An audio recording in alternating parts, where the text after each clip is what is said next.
Hello guys, dito po tayo ulit kay Mito po. Ito po si kay Mito po. Sa maniwala po kayo sa hindi.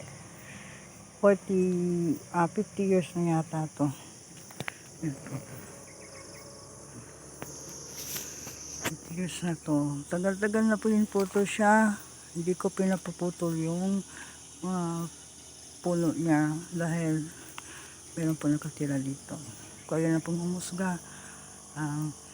Kasi nakikita ko po dun sa taas na may palasyo.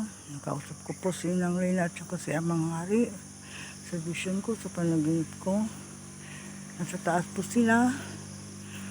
Ayan po, hindi natin nakikita.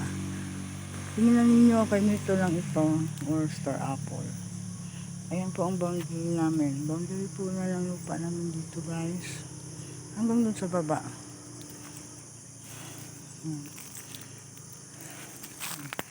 Ito po yung purok namin. Ayan, si kay Mito. Ito nakatilang mga engkantos. Mga kaibigan namin engkantos nagtula. Sana maniwala kayo at subaybayan niyo po ang aking vlog. Thank you for watching guys. Hindi kayo magsawag kung mangkilik sa aking mga videos. Thank you for the viewers. Yan si kay Mito.